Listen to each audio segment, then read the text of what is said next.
Assalamu alaikum dear scholars.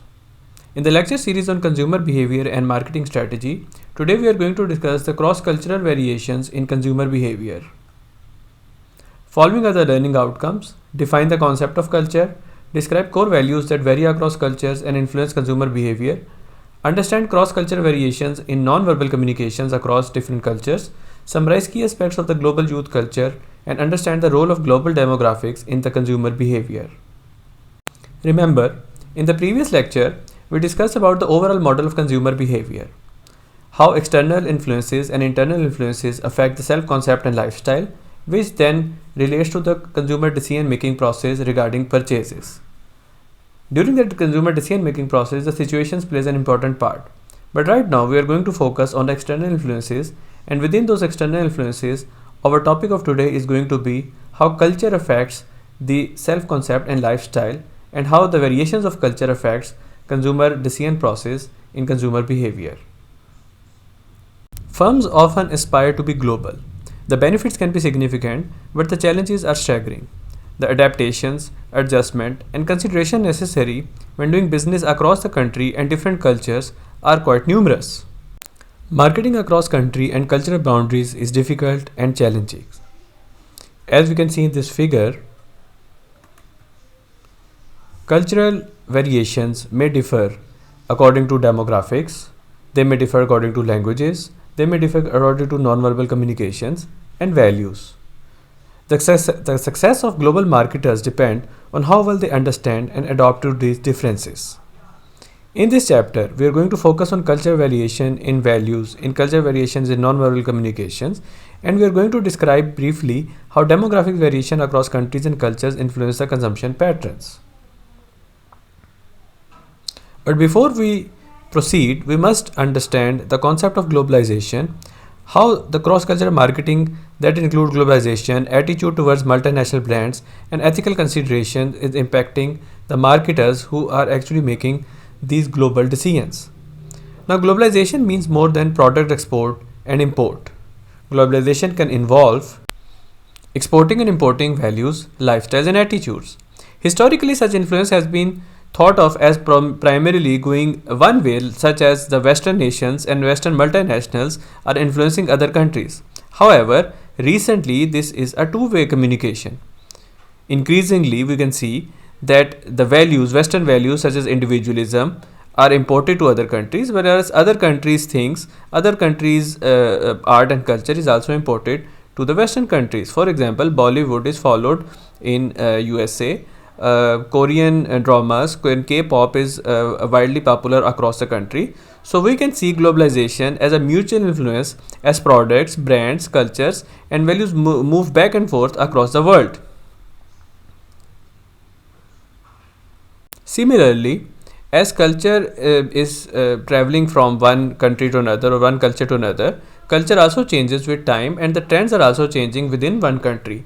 So it's very important for marketers to understand how the culture variation occurs in a particular society and how culture variations are occurring across the country. How a product from one country are becoming famous in some other country, how some sports, some entertainment, some media things that are becoming popular in one country are also getting popularity in some other countries. However, they're also adopting the local touch or the local values of that particular country. Although globalization can influence consumer or cultural values, it would be a mistake to think that all cultures are homogenized or they are becoming homogenized, because although younger consumers or younger generations are more similar, they are more modern, they are more adapted to the changes, some older consumers, they cling to the traditional values, and that should also be respected by the marketers. So beyond authorities and elders attempting to maintain traditional cultural values, we can also trace consumers across the globe who often hold strong pride in their local heritage, and sometimes they mistrust or they resent the international brands. So a study indicates that there are 4 types of basic world citizens when it comes to consumer behavior. Number 1 are the global citizens. The global citizens, who are almost 55% of the total consumers, they have a positive attitude towards international brands and they view them as a signal of higher quality. They are more concerned about corporate responsibility to the local country as well, along with the foreign brands. So they are more prominent in Brazil, they are more prominent in China, Indonesia, and they are rare in countries like USA or UK. Then 23% of the consumers are global dreamers. These consumers are more positive towards international brands, and they buy those because they think that they are of more quality, and they think because these are more respectable brands. They are less concerned about the corporate responsibility to the local countries, and these peoples are actually found in almost all countries across the world. Then there are anti-globals. These are almost 13%. They have a negative attitude towards international brands. They are more patriotic. They don't like brands that preach values, specifically American or Western values, and they actually don't trust the multinational companies. These type of consumers are more present in the United Kingdom. They are present in China, and they are not much present in countries like Egypt or South Africa. Finally, we have global agnostics. They are almost 9% of the total consumers. They don't base their decisions on global brand name. In fact, they evaluate all brands as equal, even if they are local or foreign brands. So for them, global brands are not special. These people are especially found in United States and South Africa, and they are lower in Japan, Indonesia, China, and Turkey. So after understanding the concept of globalization and people reaction towards different type of brands across the globe, let's understand the concept of culture. Culture can be defined as a way of life. If we want to say at a broader definition, it is a complex whole that indicates knowledge, beliefs, art, laws, morals, customs, and any other capabilities and habits that are acquired by human as a member of some society. So, several aspects of culture may require elaboration. First, culture is a comprehensive concept. It includes everything that influences an individual's thought process and their behaviors. Although culture does not identify with the biological drives such as hunger or sex, it does do influence how these drives are gratified in a particular area that we live. So they are different across the world. Second, culture is not something that is natural, it is actually acquired. We does not include our genes or our predisposition as culture. It is something that we learn from our environment. So even if there are multiple things in a human behavior that are innate, culture actually affects a wide variety of behaviors because we have learned those things. Third, culture does not provide that details of an appropriate behavior, although it gives us the boundaries within which some individuals might think or act. And finally, the culture influences, we are not aware of them when we are doing something or when we are behaving something. One actually behaves, thinks and feel in a manner that is consistent with the members of the other culture because it is something that seems natural or something right to do. Let's take an example of something related to food. How sweet corn is being used in multiple cultures. So if we consider America, it is considered as a hot side dish. However, if we consider France, it is added to salad and they eat it as it's cold. In Britain, corn is used as a sandwich and pizza toppings, whereas in Japan, school children actually gobble down canned corn as an after school treat. Whereas in Korea, that's very interesting, the sweet corn is sprinkled over ice cream and eaten. So imagine in your culture how corn is eaten and how it is different from the other cultures.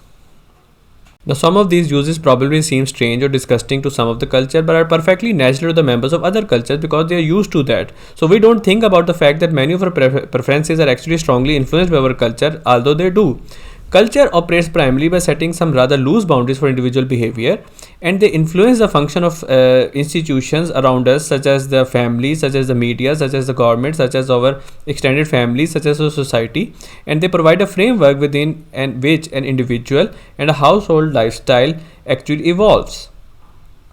There are certain terminologies that are actually related to the culture. These are norms, cultural values, and sanctions.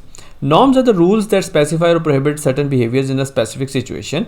Values are widely held beliefs that affirm what is desirable in a culture and what is not desirable. And sanctions may be penalties that are associated with in a culture if someone is not actually following the culture or violating the culture norms. These penalties can occur from something like a mild social disapproval to a banishment from a group. So marketing managers must understand both existing cultural values and the emerging cultural value of the society where they serve so that they can be more efficient while they are serving their cultures. As we can see in this figure, cultural values are actually dictating the norms and the sanctions, and these norms and sanctions are actually then giving rise to the consumption patterns in a particular society. Although we may think that people are aware of the culture, values, and norms, and they know what happens when they are violating it, this is seldom the case. We actually tend to obey our cultural norms without thinking, because that is something that I have already discussed. It seems natural or seems right. So, how are we meeting with each other? How we are celebrating events? How we are standing and talking to each other? How we are obeying time? What are the meanings of different things? How we are actually getting into relationships or agreements? How the concept of time and space is perceived in a particular culture. These all are something that we have inherited and we have learned. And failures to understand culture differences can produce negative consequences for the firm. For example, let me quote an example here. When Barbie was first introduced in China, they had the largest collection of Barbie dolls, and they actually gave it a Chinese name Ling, but it actually did not impress the Chinese consumer, because they thought it's too obscene, and for them something like Hello Kitty is better option than the Barbie, which is actually more sexual in nature. A useful approach to understanding cultural variations in behavior is to understand the values that are embraced by different cultures. So, as values vary across culture and they affect the consumption patterns, we are going to discuss the classification, which consists of three broad form of cultural values, that is other oriented, environmental oriented, and self oriented. The other oriented values reflects a society's view of the appropriate relationship that is between individuals and groups within the society. Now, these relationships have a major influence on the marketing practices. For example, if a society is more collective in nature, consumer will look towards each other for guidance and purchase decisions, and that will be contrary to what happens in an individualistic society. In environmental oriented values are also there. Now, these are basically how a society is related to its economic and technical as well as a physical environment. So, if as a manager you are developing a marketing program for society that is more towards the problem solving, risk taking, performance oriented approach to environment, then you would have a separate marketing strategy as compared to a society which is more fatalistic, more needs sense of security, and has more status orientation within the society. Then there are self-oriented values, that is the third type of classification, which reflects the objective and approaches to the life of an individual member of a society, what they find desirable. These values have strong implications for marketing management. For instance, how much credit is being used in that society? Do they value immediate gratification or delayed gratification? All these consumption purchase communications is basically based upon these variations in cultural values. Within these broader cultural values, there are multiple dimensions that a marketing expert or a marketing manager can look at while designing the marketing communication.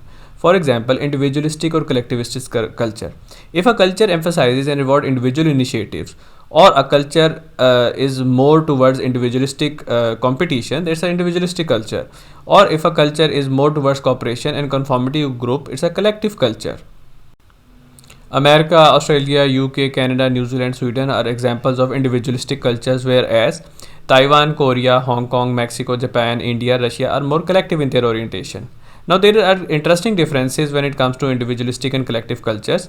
In collective culture, consumers care about how they are treated in terms of respect and concern after if they are given a service, whereas in individualistic culture, people tend to focus more on how things are actually of more important to an individual person. So, ad themes such as be yourself or stand out are often more effective in US as compared to Japan, Korea, or China. On the contrary, advertisement using celebrity appeals are more effective in collective culture as compared to individualistic countries. Interestingly, both collectivistic and individualistic cultures, they people buy luxury items or brands for different reasons. Individualistic culture, they want to be stand out or as mean of their self-expression, whereas in collectivistic culture, they want to be part of the group who is actually paying and buying those brands.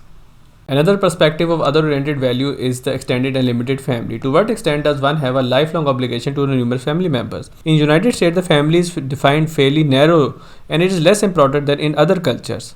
Whereas in multiple cultures like South America, like Asia, the role of family is much stronger. Family and their obligations often extend to even not only parents or siblings, even to cousins, nieces, nephews, and beyond. So in country, for example, like China, it is a collective decision of the family that everyone makes, and they decide that how to purchase in something that is actually related to only one single person. For example, in Mexico or Thailand, it is found that young adults and adolescents are more influenced by parents and family in terms of the consumption values and things that they are purchasing.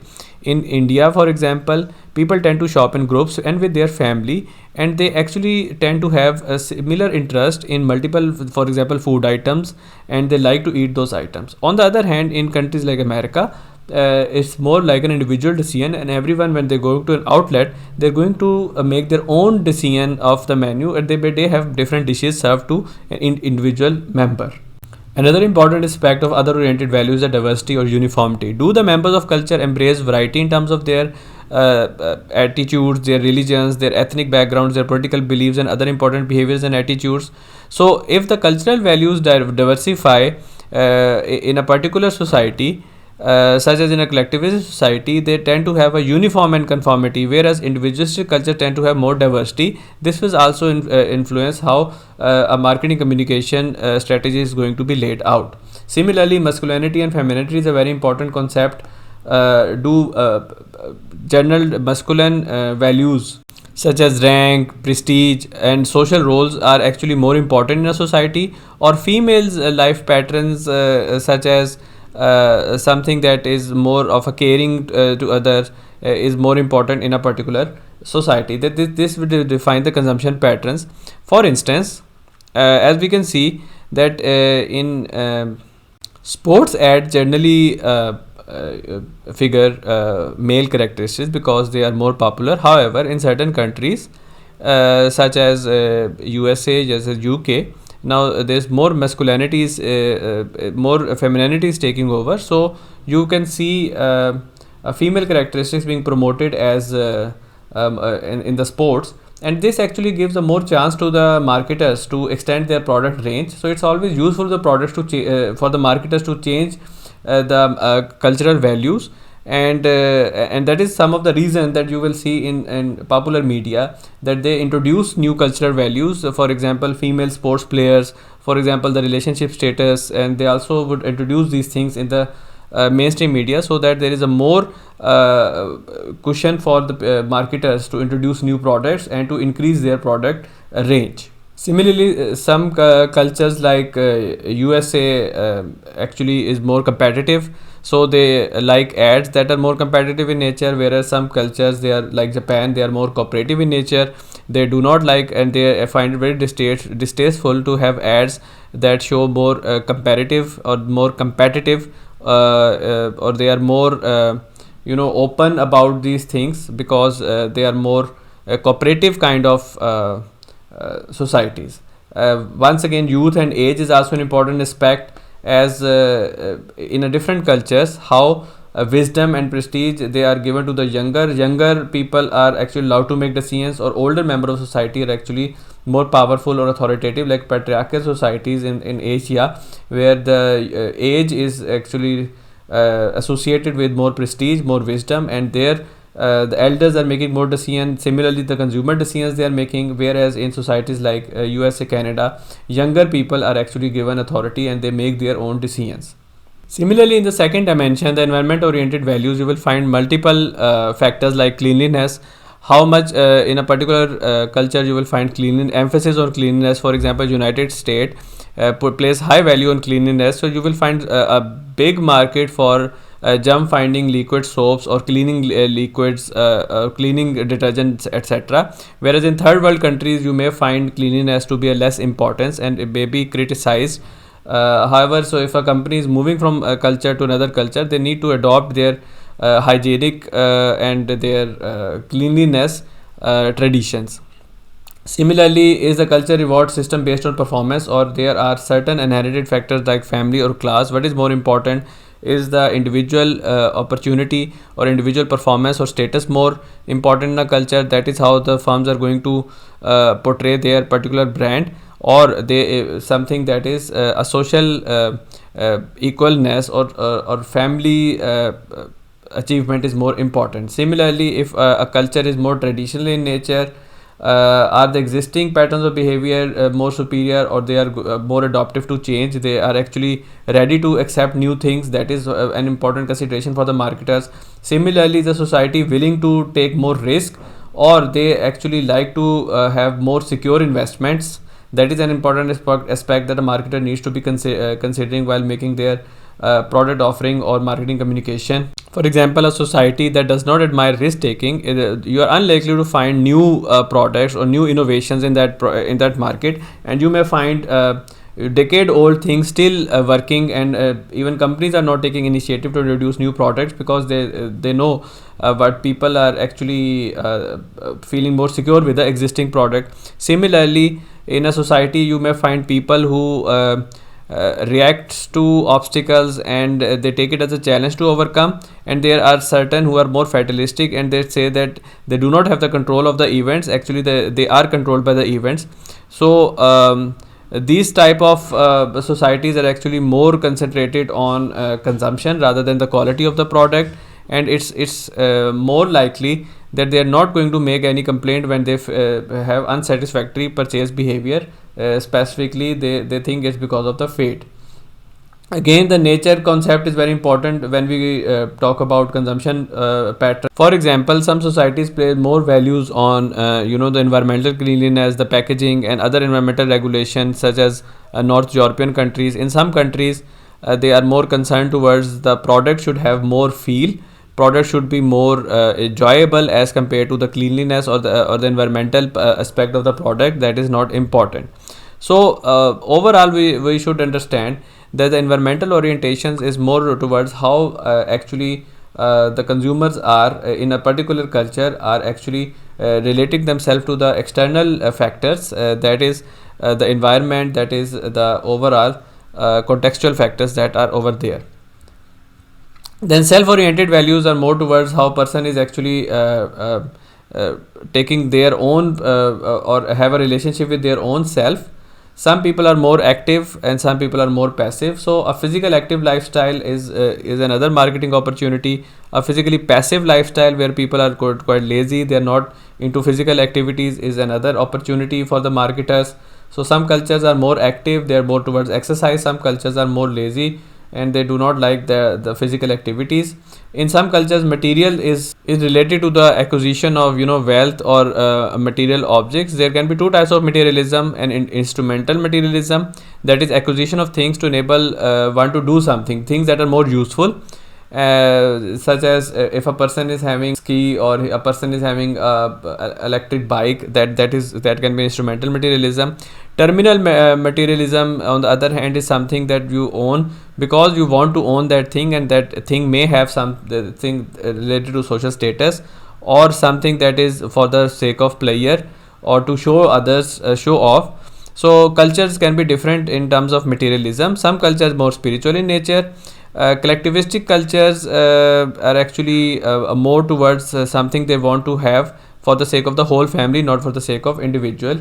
Similarly, how a person in a culture value work or is more workaholic, how hard work is actually seen as in a culture, or they are more towards they should actually work but take time off and for themselves as well. Then again, how people are actually spending. They want postponed gratification because they want savings, such as in Asian cultures, or they want immediate gratification because they want to live for today and they don't want to save for savvy days. And that is more in the Western cultures, and even in the South Asian culture like Malaysia, you will see immediate gratification. So people do not have much to save, and they have more to spend. Then how they are gratifying their needs, like the need of hunger, need of sex, and all these things, or how they are actually abstaining from these. What is the acceptable norm to satisfy their these needs? What is the acceptable norms to get the pleasure? Some societies, especially the Muslim societies, are very modest in this manner. Some societies actually have need for immediate sensual gratification, and there are some legal restriction as well. For example, China has put a legal restriction on use of sex appeals in ad because it's not acceptable in that society. Again, the religious aspect of the society or the secular aspect of the society also plays a role in the consumption pattern. Some societies are more religion, especially when it comes to Ramadan. Muslim societies are more religion, and there are multiple events. Then there are some secular societies who are not towards religious activities and marketing, and as a matter of fact they do not actually are involving religion in the marketing activities, because those cultures are actually not much religious oriented. So this was all about cultural values of relevance to consumer behavior. We have self oriented, we have environmental oriented, and we have other oriented values.